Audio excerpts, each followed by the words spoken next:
সুপ্রিয় দর্শক, অত্যন্ত গুরুত্বপূর্ণ খবর। এস জয়শঙ্কর এখন আমেরিকা ভিজিট করছে। হঠাৎ করে জয়শঙ্করের আমেরিকা ভিজিটের ডেফিনেটলি কোনো কারণ আছে, তো যে কারণগুলো নিয়ে আমরা একটু আলোচনা করব। কারণের মধ্যে আসলে হঠাৎ করে ট্রাম্প প্রশাসন জয়লাভ করার পরে এই প্রথম ভারতীয় কোনো উচ্চ পদস্থ কর্মকর্তা ভিজিট করা। তো টেলিভিশনের বা নিউজ মিডিয়ার খবরগুলোতে বলা হচ্ছে এখানে যে আলোচনার বিষয়বস্তু বাইলেটারাল আলোচনা এবং রিজিওনাল ডিসকাশন হবে এবং ট্রাম্প প্রশাসনের সাথে আলোচনা হবে, যারা বিভিন্ন পদে বসবে তাদের সাথে, এবং অফিসিয়ালি জো বাইডেন প্রশাসনের সাথেও কথা বলবেন এবং ট্রাম্পের সাথেও কথা হতে পারে। তবে যেটা মনে হচ্ছে জো বাইডেনের সাথে অফিসিয়ালের সাথে কথা বলা আসলে একটা ফর্মালিটি, যেহেতু এখনো ক্ষমতা আছে, কিন্তু তারা হয়তো বলবে যে আমরা তল্পিতল বা গুটায় চলে যাচ্ছি, সৌজন্য সাক্ষাৎ। ট্রাম্প এখন যা ক্ষমতা আসার পরে যা করার করবে তার সাথে হয়তো সবকিছু নির্ধারণ হবে। তবে এই আলোচনার বিষয়বস্তু আমরা ইতিমধ্যেই ধারণা করতে পেরেছি বিভিন্ন সূত্র থেকে। কয়েকটা বিষয় এখানে আলোচনার বিষয়, সেটা হলো একটা হলো শেখ হাসিনার প্রত্যাবর্তন, বাংলাদেশে ফ্রি ফেয়ার ইলেকশন এবং বিএনপি কে ক্ষমতা আনার ব্যাপারে একটা আলোচনা হতে পারে।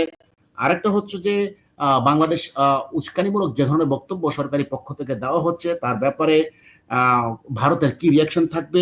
পাশাপাশি যে আরাকান আর্মি যে তাদের বিজয় রাখাইন স্টেটকে দখল করে নেওয়া এবং পক্ষান্তরে রাখাইন স্টেটকে একটা ইন্ডিপেন্ডেন্ট কান্ট্রি হিসেবে ডিক্লেয়ার দিলে ভারতের যে ধরনের জিওপলিটিক্স সুবিধা হবে, তাদের যে প্রজেক্ট বিনিয়োগ আছে সেগুলা সুনিশ্চিত হবে এবং ভারত লাভবান হবে, উইনিং সিচুয়েশনে থাকবে। সে ব্যাপারে হয়তো মার্কিনীদের একটা সাই তারা হয়তো নেওয়ার চেষ্টা করবে। এই বিষয়গুলো নিয়ে হয়তো এখানে আলোচনায় আসবে। তো আমার সাথে যুক্ত আছে জনাব আতার সাহেব। আপনাকে একটা প্রথম যে আলোচনার বিষয়, এখানে বাংলাদেশের আলোচনার বিষয়টা যে গুরুত্ব পাবে এত কোনো সন্দেহ নাই। তবে আপনাকে একটু টিভি সংবাদ মাধ্যমগুলো কি বলছে সে একটু দেখে আপনার কাছে আসছি। India and the United States following Donald Trump's presidential election victory. According to the Ministry of External Affairs, he will be holding discussions with his counterparts on vital, bilateral, regional as well as global matters. He's also scheduled to chair a conference of India's bilateral or global issues নিয়ে আলোচনা হবে, তেমনটি বলছে। তো জনাব আতার সাহেব, এখানে প্রথম যে বিষয়টা আমরা যাই সেটা হলো শেখ হাসিনাকে প্রত্যাবর্তন। যেহেতু এখনো তিনি সাংবিধানিকভাবে বৈধ প্রধানমন্ত্রী, তার প্রত্যাবর্তনের ব্যাপারে ট্রাম্প প্রশাসন এবং জয়শঙ্করের মধ্যে কি এরকম কি আলোচনা হতে পারে? জনাব আতার সাহেব, আপনি কি আমাকে শুনতে পাচ্ছেন না শুনতে পাচ্ছেন না? আমি জানতে চাচ্ছিলাম যে এটা বিষয় আলোচনা হবে। শুনতে পাচ্ছি। সম্ভাবনা কতটুকু? আমি বলছি প্রত্যাবর্তনের বিষয়টা আসলে ভারতীয় সরকারি পক্ষ থেকে কিন্তু কখনোই স্পষ্টভাবে কোনো কথা বলা হয় নাই। তবে তাদের দলীয় নেতাকর্মী বা রাজনীতিবিদরা কিন্তু বিভিন্নভাবে একটা কথা স্বীকার করেছে যে শেখ হাসিনা বাংলাদেশের এখনো বৈধ প্রধানমন্ত্রী। হ্যাঁ, তবে এখানে অবশ্যই ভারতের একটা কনসার্ন থাকবে, শেখ হাসিনা যদি বৈধ প্রধানমন্ত্রী এখন হয়ে থাকে আইনগতভাবে অবশ্যই এখনো বৈধ প্রধানমন্ত্রী, সেই বিষয়টাকে ওনারা যদি অ্যাকনোলেজ করে বাংলাদেশের বিষয় বা শেখ হাসিনার বিষয়ে একটা সিদ্ধান্ত আসতে পারে বলে আমি মনে করি। হ্যাঁ, এখানে যদি ট্রাম্প যদি মার্কিন প্রশাসন ট্রাম্প যদি সায় দেয় হ্যাঁ শেখ হাসিনা প্রধানমন্ত্রী, তাহলে তো শেখ হাসিনা পরের দিনে দেশে ফিরতে পারবে উইদাউট এনি ডাউট। সেনাবাহিনীকে জাস্ট বলে দিবে তুমি তাড়াতাড়ি ব্যবস্থা করো, সেনাবাহিনী সুর করে দৌড় মারে ব্যবস্থা করবে। তো এই ধরনের সম্ভাবনা কতটুকু আছে? হ্যাঁ, এ ধরনের সম্ভাবনা এখন উড়িয়ে দেওয়ার মতো অবস্থা নেই। অবশ্যই এই ধরনের সম্ভাবনা আছে। আরেকটা বিষয় হচ্ছে এখানে যে সমন্বয়ক যারা চিল্লাচিল্লি করছে এরা সংখ্যা 1%, 0.5% হবে না, 0.12% হবে না। আওয়ামী লীগের যে 5-7 কোটি মানুষ আছে তারা রাস্তায় নেমে গেলে এগুলো আসলে বিলীন হয়ে যাবে ছায়ার মতো। আরেকটা বিষয় হলো যে আরেকটা গুরুত্বপূর্ণ বিষয়, সেটা হলো ভারতের করিডোর হিসেবে যে আরাকান স্টেট দিয়ে কালাদান প্রজেক্ট, সেই প্রজেক্টের ব্যাপারে এখানে বলা হচ্ছে যে আরাকান স্টেটের উপর কিন্তু ভারতের একটা প্রভাব রয়েছে এবং 5 তারিখের পর থেকে হঠাৎ করে আরাকান আর্মি সফলতা অর্জন করেছে, জুন্টা সরকারকে হটিয়ে তারা আরাকান স্টেটকে পুরোপুরি নিয়ন্ত্রণে নিয়ে নিয়েছে। এখন ভারত চেষ্টা করছে যে আরাকান স্টেটকে ইন্ডিপেন্ডেন্ট হিসেবে কান্ট্রি হিসেবে তারা যদি স্বীকৃতি দিতে পারে এবং ব্যবস্থা করে দিতে পারে, তাহলে চায়নার প্রভাবটা এখানে কমে যাবে এবং ভারতের প্রজেক্টগুলো লাভবান হবে। তো সেক্ষেত্রে আমেরিকা যদি সায় দেয় তখনই হয়তো এটা সম্ভব হবে ভারতের পক্ষে রাখাইনকে ইন্ডিপেন্ডেন্ট কান্ট্রি হিসেবে ডিক্লেয়ার করার, এবং এই সম্ভাবনাটা সবচেয়ে বেশি। আরেকটা সম্ভাবনা হলো যে শেখ হাসিনা বারবার বলছিল যে আরাকান স্টেট এবং বাংলাদেশের চট্টগ্রাম অঞ্চলকে নিয়ে একটা নতুন খ্রিস্টান রাষ্ট্র উদ্ভূত করার চেষ্টা করা হচ্ছে, বানানোর চেষ্টা চালাচ্ছে আমেরিকা। তো এই দুইটার মধ্যে আসলে কোনটা সম্ভাবনা বেশি? দেখেন এখন ভারত বাংলাদেশ বা বার্মাকে নিয়ে বাদ দিয়ে একটা আলাদা একটা রাষ্ট্র করা বা খ্রিস্টান রাষ্ট্র করার যে পলিসিটা, এইটা যেহেতু আপনাকে যদি ওয়ার্ল্ডের ভূ রাজনীতি খেয়াল করেন, ভারতও কিন্তু একটা পরাশক্তি। সেক্ষেত্রে আমেরিকা যদি এখানে কোনো ডিজায়ার করে এরকম কোনো, সেই ডিজায়ারটা কিন্তু যুক্তিসঙ্গত হবে না এবং সেটা সফল হওয়ার সম্ভাবনা খুবই কম। হ্যাঁ, তবে এটা ঠিক আছে যে বঙ্গোপসাগর ঘিরে এবং চায়নাকে নিয়ন্ত্রণ করার দিক দিয়ে ভারত এবং আমেরিকার সাথে একটা যৌথ বা একটা সমন্বয় আছে। সেই সমন্বয়ের পরিপ্রেক্ষিতে এখন বার্মা যেহেতু জুমটা সরকারটা যখন পতন হতে যাচ্ছে বিভিন্নভাবে, তো বার্মা ভেঙে কয়েকটা স্টেটে পরিণত হওয়ার সম্ভাবনা আছে। সেক্ষেত্রে যার যার ইন্টারেস্ট অনুযায়ী, আপনি যেমন কালাদান প্রজেক্টে ভারতে যেমন ইন্টারেস্ট রয়েছে তার সেভেন সিস্টারের যাতায়াতের বা এক্সেসের জন্য, সেরকম আমেরিকারও এরকম কিছু রয়েছে। তো সেই আমেরিকা তো বার্মার উপরে, মায়ানমারের উপর আগে থেকেই স্যাংশন দেওয়া আছে এবং চায়নার প্রভাবটা কমানোর জন্য যদি আরাকান স্টেটকে যদি ইন্ডিপেন্ডেন্ট কান্ট্রি করে দেওয়া হয়, তাহলে এখানে ভারতের এবং আমেরিকার একটা এন্ট্রান্স ঘটলো এবং চায়নার প্রভাবটা কমে গেল। সেটা ভারত তো ট্রাম্পকে এই প্রপোজালটা দিবে, তখন তো আমেরিকা এই প্রপোজালটা গিলে ফেলবে। হ্যাঁ, ভারত সঠিক বলেছে, so do it, go ahead, এটা তো বলা স্বাভাবিক। শুনেন, আমি বলি, ভারত যদি কোন স্টেটে এন্ট্রি করে বা যদি আরাকান যদি আলাদা স্টেট হিসেবে পরিগণিত হয় এবং ভারতে যদি সেখানে অবদান থাকে, সেখানে কিন্তু ভারত কখনোই আমেরিকাকে ডাইরেক্ট অ্যাক্সেস দিবে না। সেখানে ও বলবে যে তুমি অ্যাক্সেস নিবা বাই আমাদের মাধ্যমে, ভারতের মাধ্যমে অ্যাক্সেস নিবে। এবং এক্স্যাক্টলি, আমিও সমালোচকরা এবং আলোচকরা এটাই মনে করে যে থ্রু অ্যাক্সেস নিবে আমেরিকা থ্রু দা ইন্ডিয়া, এবং আমার মনে হয় ট্রাম্প এইটাই করতে যাচ্ছে। আরেকটা বিষয়, সেটা সম্ভাবনা আমি খুব কম দেখি, 5% ধরতে পারি। সেটা হলো চট্টগ্রামকে যে আলাদা করে ফেলার যে একটা কথা বলা হচ্ছে, ভারত কর্তৃক চট্টগ্রামকে আলাদা করে ফেলা, এবং যেটা করবে আরাকান আর্মি আক্রমণ শুরু করবে একদিক দিয়ে আর ফেনী অঞ্চল থেকে কেটে দিবে ভারত, তখনই ভারত চট্টগ্রামটা আলাদা হয়ে যাবে। তখন হয়তো ভারতের সাথে একটা আরাকান আর্মির একটা সেতু বন্ধন হতে পারে যে চিটাগং অঞ্চলটা পোর্ট গুলো আমরা নিব, তোমরা পার্বত্য চট্টগ্রাম নিয়ে তোমরা একটা আরাকান স্টেট কর। এই ধরনের কোনো সম্ভাবনা আছে কিনা? দেখুন, আমি একটা কথা বলি, ভারত কিন্তু অবশ্যই শান্তিপূর্ণ দেশ এবং তারা শান্তিতে থাকতে চায়, তারা কাউকে আগ্রাসন দিতে চায় না, এটা আমরা লক্ষ্য করেছি। কারণ হচ্ছে একটা, আপনি যদি সীমান্তে বা একটা স্টেটে যদি অশান্তি বানান, সেই অশান্তির আগুন কিন্তু আপনার দেশেও পড়বে। তো ভারত কখনোই অবিবেচক ভাবে সেই কাজ করবে না এবং সেই কাজের জন্য ডিজায়ারও করবে না। হ্যাঁ, তবে হ্যাঁ, তার রাষ্ট্রের প্রতি যদি কোনো ধরনের আক্রমণ আসে, সেই ক্ষেত্রে সে প্রতিহত করবে। তো আমি যেটা মনে করি, ভারত বাংলাদেশের যে সমস্যাটা বা এখন যে প্রবলেমটা চলতেছে, সেই প্রবলেমটাকে ভারত চেষ্টা করবে শান্তিপূর্ণভাবে এবং যুক্তিসঙ্গতভাবে, প্রয়োজনে শেখ হাসিনাকে না, এখানে তো আর শান্তির তো জায়গাটা নাই। সেটা হলো ইতিমধ্যে জানেন পাকিস্তান থেকে ইউনুস গং প্রচুর পরিমাণ অস্ত্র আনছে এবং তাদেরকে কিন্তু ভারতকে শাহিন 1 শাহিন 2 ইতিমধ্যে স্যাংশন দিয়েছে যে ব্যালিস্টিক মিসাইল ক্ষেপণাস্ত্রের উপরে। কিন্তু তারপরও অনেক অস্ত্রশস্ত্র আনছে বাংলাদেশে, এবং বাংলাদেশকে বাফার স্টেট তৈরি করে পাকিস্তান ইন্ডিয়ার ভিতরে একটা অশান্ত পরিবেশ তৈরি করার চেষ্টা চালাচ্ছে, যার কারণে তড়িঘড়ি করে জয়শঙ্কর আমেরিকার একটা মতামত নিয়ে আসতে যাওয়া, এবং যাতে করে পাকিস্তান বাংলাদেশকে শায়েস্ত করতে পারে। আমেরিকা যদি জাস্ট একটু মানে নমনীয় থাকে বা জাস্ট চুপ করে থাকে, তাও কিন্তু। আমি আপনাকে এখানে ইন্টারফেয়ার করি, সেটা হচ্ছে যে আপনাকে আমি যে কথাটা বলছি যে যদি শান্তিপূর্ণভাবে সমাধান করতে পারে, শান্তিপূর্ণভাবে সমাধানটা কিভাবে হতে পারে, দেখেন, ওয়ার্ল্ড এবং ভারত স্বীকার করে যে শেখ হাসিনা যতদিন বাংলাদেশে ছিল ততদিন এই জঙ্গিবাদের উত্থান ছিল না এবং সেটাকে শেষ কঠিন হাতে নিয়ন্ত্রণ করেছে এবং সেক্ষেত্রে ভারত সাফারার হয় নাই।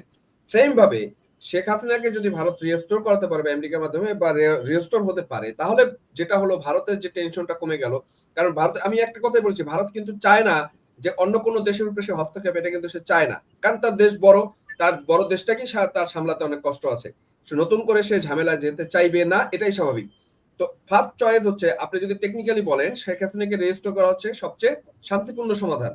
শেখ হাসিনা যদি রেজিস্টার না হয়, তাহলে যে প্রবলেম গুলো, বাকি অল্টারনেটিভ গুলো আসবে। সেক্ষেত্রে আরাকানকে আলাদা স্টেট করে ভারতের এন্ট্রি হতে পারে, বাংলাদেশকে অস্থিতিশীল হতে পারে, চিটাগংকে কর্তন হইতে পারে, আমাদের চিকেন নেক ভাঙতে পারে, আমাদের মাথার নেক ভাঙতে পারে, আমাদের রংপুর চলে যেতে পারে।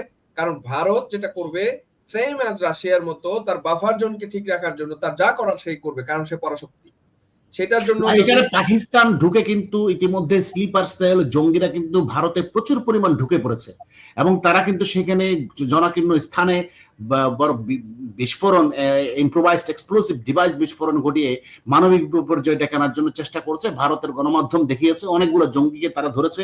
এখন কোন জঙ্গি কোন জায়গায় বিস্ফোরণ ঘটিয়ে মানুষকে মেরে ফেলে তা তো বিশ্বাস নাই, সেগুলো তো আইএস কর্তৃক হচ্ছে। এখন ভারত যে প্রোটেকশনটা পাকিস্তানকে আসলে দমন করার জন্য যে একটা চেষ্টা, সেটা তো ভারত করবে এবং বাফার স্টেট বাংলাদেশ, সুতরাং বাংলাদেশ কিন্তু সাফার করতে হবে। সুতরাং ভারত যদি এখানে যদি জঙ্গিদেরকে দমন করতে না পারে, এখানে মৌলবাদের উত্থান, এদেরকে যদি দমন করতে না পারে, তাহলে তো সেক্ষেত্রে ভারত এখানে একটা হস্তক্ষেপ করবে, সামরিক একটা হস্তক্ষেপ নিবে। এটাই তো স্বাভাবিক নাকি? এটাই তো আমি বললাম যে শান্তিপূর্ণ সমাধান হচ্ছে শেখ হাসিনা রিস্টোর হলে বাংলাদেশ জঙ্গিবাদ। যদি শান্তিপূর্ণ যদি শেখ হাসিনাকে রিস্টোর করতে না পারে, তাহলে তো সেক্ষেত্রে ইলেকশনের প্রশ্ন আসে। ইলেকশন কি তাহলে তো আমেরিকা বা ভারত সেটা বলতে ঠিক আছে, ফ্রি ফেয়ার ইলেকশন করো। এটা আসলে ফ্রি ফেয়ার ইলেকশন বাংলাদেশে সম্ভব না। শেখ হাসিনা বা আওয়ামী লীগ ছাড়া বাংলাদেশে ফ্রি ফেয়ার ইলেকশন আসলে হবে না। যে ইলেকশন যদি আওয়ামী লীগকে বাদ দিয়ে বা শেখ হাসিনাকে বাদ দিয়ে যদি আপনার ইলেকশন করা হয়, সেই ইলেকশনটা ক্রেডিবল হবে না, গ্রহণযোগ্য হবে না, এবং সেইখানে অনেক ধরনের ঝামেলা তৈরি হবে। আপনি যেটা বলছেন, শেখ হাসিনা যদি শান্তিপূর্ণ রিস্টোর না হয়, তাহলে সকল ধরনের গন্ডগোল থাকবে এবং সেক্ষেত্রে পাকিস্তানকে। আপনি ঠিক বলেছেন। আরেকটা বিষয়, ভারত তো এখানে ধরেন বাংলাদেশের জঙ্গিরা যে আস্ফালন, এখানে ভারতের ভিতরে যে জঙ্গিরা অপতৎপরতা চালানোর চেষ্টা করছে, ভারত এখন ফুড চেইনটা যদি বন্ধ করে দেয়, তাহলে তো বাংলাদেশের জঙ্গিদের চর্বি এমনি গলে যাবে। ভারত কি ফুড চেইন বন্ধ করে দেওয়ার কোনো সম্ভাবনা আছে? ফুড চেইন সেটা আসলে টেকনিক্যাল বিষয়, এটা করতেই পারে, ভারতের সেই অধিকার আছে। কারণ হচ্ছে ভারত তার নিজের ফুড আমাদেরকে দিবে কি দিবে না, বা বন্ধ করে দিবেন। আসলে যুদ্ধ যখন হবে, যখন আমরা না, যুদ্ধ ছাড়া বাংলাদেশকে স্বাস্থ্য করার জন্য, জঙ্গিদের স্বাস্থ্য করার জন্য ফুড চেইন। আরেকটা বিষয় হলো, সেটা বিএনপি আমির খসরু মোহাম্মদ চৌধুরী দিল্লির দরবারে যে নাজরানা দিয়েছিল, কিন্তু সর্বদলীয় বৈঠকের পরে বিএনপির প্রস্তাবকে নাকচ করে দিচ্ছে। অর্থাৎ বিএনপিকে ক্ষমতা আসতে দিবে না ভারত, এটাই স্বাভাবিক। কারণ হলো লুৎফুজ্জামান বাবর 10 ট্রাক অস্ত্র মামলার আসামি থেকে শুরু করে যত জঙ্গি পিন্টু যত আছে সবগুলোকে বের করে দিয়েছে ইনুস গং। তাহলে এগুলো যদি বিএনপি ক্ষমতা আসে, তাহলে যে ভারতের 7 সিস্টার আবার একটা উত্তপ্ত পরিস্থিতি সৃষ্টি হবে, আবার যে অস্ত্র চোরাচালান হবে না, সেই গ্যারান্টিতে ভারত বিশ্বাস করতে পারবে না বিএনপিকে। তাহলে বিএনপি ক্ষমতা আসা কতটুকু সম্ভাবনা আছে? আপনি লক্ষ্য করেন, ক্ষমতায় আসার বিষয় একটা, শান্ত অশান্ত থাকার বিষয় একটা। বিএনপি কিন্তু সেরকম ক্রেডিবিলিটি দেখাইতে পারে নাই যে বাংলাদেশে তারা ক্ষমতায় আসলে এই সাউথ এশিয়া শান্ত থাকবে, এই ক্রেডিবিলিটি কিন্তু তারা দেখাতে পারে নাই। সেই জন্য বলছি, তাহলে কি বিএনপি কে তো মনে হয় অ্যালাউ করবে না ভারত, তার যে কোনো মূল্যে তো বিএনপি কে মোকাবেলা করবে যাতে সে ক্ষমতা আসতে না পারে। আমি সেটাই জিজ্ঞেস করছি আপনাকে। টেকনিক্যাল মোকাবেলা করবে, এবং সেটা অর্থনৈতিক ভাবে হোক, সামাজিক ভাবে হোক, যে কোনো ভাবে হোক, সে মোকাবেলা করবে, এবং মোকাবেলা করে সেটার জন্য সাফারার হবে বাংলাদেশের জনগণ। আপনি ঠিক বলছেন, যদি তারা ফুড ট্রেন্ডে বন্ধ করে দেয়, আমাদের এখানে জঙ্গিদের সমস্যাটা যেটা হবে, আমাদের বাংলাদেশের মানুষ কিন্তু সচেতন এবং একটা সময় পর্যন্ত ধৈর্য ধরে দেখে যে কে কি করতেছে, এবং ধৈর্যের বাঁধটা যখন ভেঙে যায়, তখন কিন্তু তারা দলে দলে বেরিয়ে আসে, এবং এই যত বড় শক্তিশালী লোক হোক তাদেরকে কিন্তু ডিসমেন্টাল করে এবং ধ্বংস হ্যাঁ, তো করে। আমরা আরেকটা জিনিস আপনাকে একটু জিজ্ঞেস করি। বাংলাদেশ একটা দরিদ্র দেশ, পাকিস্তানের চেয়ে হাজার গুণে ভালো। এখন একটা পাকিস্তান ভিখারি রাষ্ট্র এবং জঙ্গিবাদী রাষ্ট্র। এখন ইউনুস গং এবং ওয়াকার কেন পাকিস্তানের প্রতি ঝুঁকে পড়ছে, বাংলাদেশকে কেন বিপদের মধ্যে ফেলে দিচ্ছে? আন্তর্জাতিক মহলের কাছে পাকিস্তানের সাথে বন্ধুত্ব করে, তাদের সাথে অস্ত্র চোরাচালান করে এবং ভারতকে উস্কে দিয়ে অস্ত্র সরবরাহ করে ভারতের বিভিন্ন গোষ্ঠীর কাছে, এটা কেন ইউনুস এই পথ কেন বেছে নিল?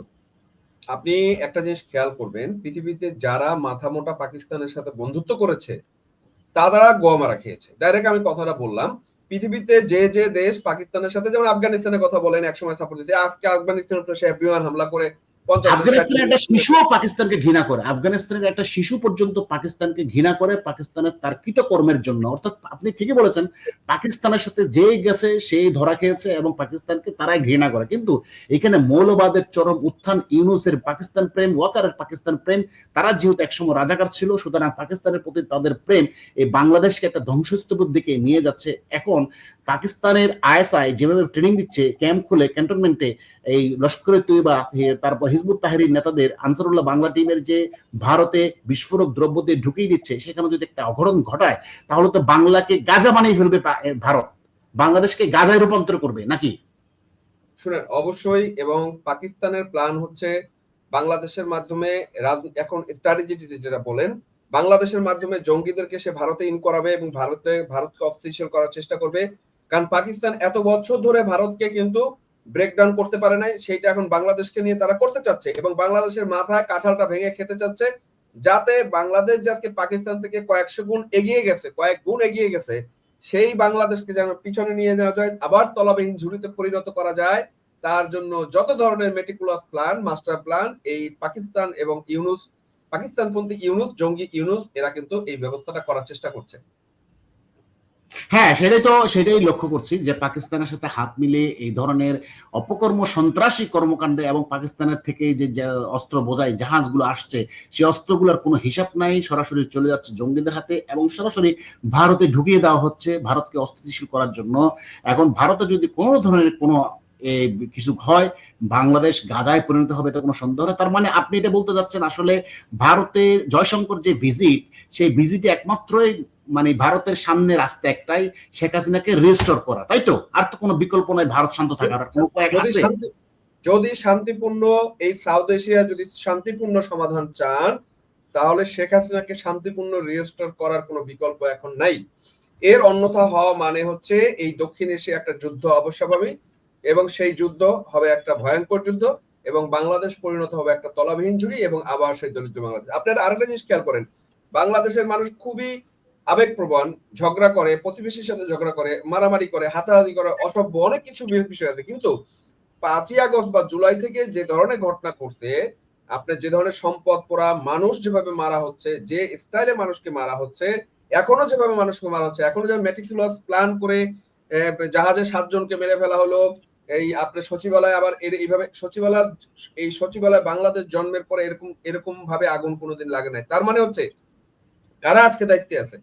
যারা দায়িত্বে আছে তারা ওই 5 তারিখে যেগুলো পড়তে পারে না সেগুলো পড়ার ব্যবস্থা করতেছে। বাংলাদেশকে ধ্বংস করার এমন কোনো পথ নাই যেগুলো ওরা করতেছে না, এবং বাংলাদেশকে সমস্ত ক্ষেত্রে, সব ক্ষেত্রে নিঃস্ব, শেষ, ধ্বংস শেষ। করার। তাহলে জয়শঙ্করের এই আসলে ভিজিটটা মূলত বাংলাদেশকে বেস করেই, আদার্স তাদের ইস্যু থাকতে পারে, সেটা অন্য বিষয়, কিন্তু মূল গুরুত্বপূর্ণ প্রাধান্য যেটা পাবে বাংলাদেশ ইস্যুটা। তাহলে বাংলাদেশের ভাগ্য কি হতে যাচ্ছে, কি নির্ধারণ করবে বাইডেন, ট্রাম্প এবং জয়শঙ্কর, অর্থাৎ ভারতের কূটনীতিকরা কি নির্ধারণ করে দেখা যাক।